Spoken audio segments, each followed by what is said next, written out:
Hey guys, I have a gas tank off a 2004 Honda Rancher 350 here, and it needs a new petcock.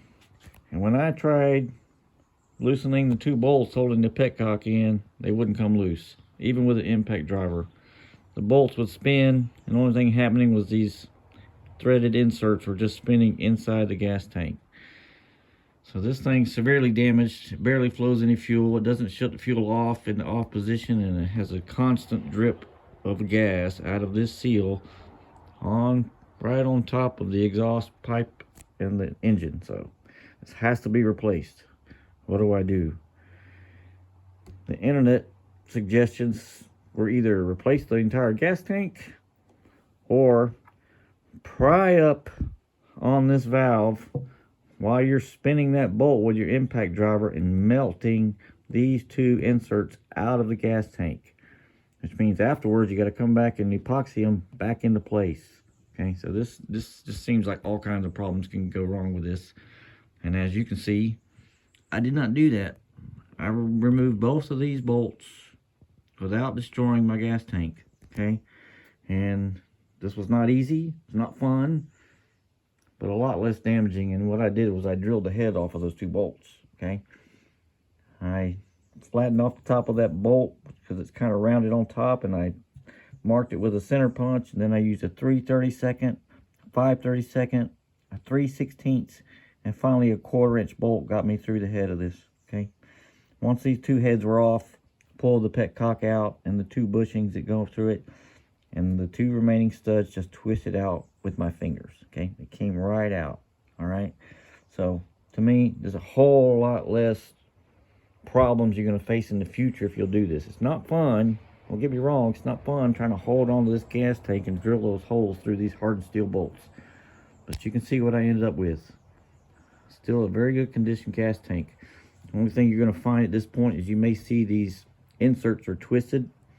If you notice the position they're in right now, one of mine was twisted like 45 degrees off. And to fix that, just need a little 6mm by 1.0 bolt and a nut. Okay, thread your bolt in, tighten the nut down against the insert, and take a wrench, and as you tighten the wrench on that insert, you'll push it back into place. Okay, now you're going to have to take a wrench and hold the bolt and then loosen the nut with another wrench to be able to get the bolt back out without moving that insert again. Okay, so now at this point you should be able to just put your new petcock in and two new bolts and tighten it up. More than likely those bolts will retighten if you haven't damaged these severely. I wanted to take this one step farther just in case I ever had to take this off again. I never wanted to face this problem again, and I'm going to do that using the same bolt that I just showed you. This is a 6mm by 1.0 by 25mm long. Okay, I'm using the bolt, a nut, and a washer. And when it's pressed up against this bushing on your petcock, what I'm going to do is I'm going to thread the bolt almost all the way into that hole, but not entirely. I'm going to hold the bolt with one wrench, and then I'm going to tighten the petcock down with the nut. Okay, this means never in the future, all I ever have to do is hold the bolt, loosen the nut, and then I can take the whole bolt out. It's never going to get stuck on me again. So what I want to do real quick is just assemble this petcock into the gas tank to give you a good visual of what I'm talking about, and then I'll be right back. All right, so hopefully this gives you a good view of what I've done.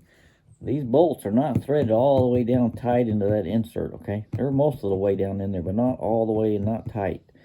And I'm holding on to this bolt, and then I'm tightening this nut to tighten the petcock to the gas tank.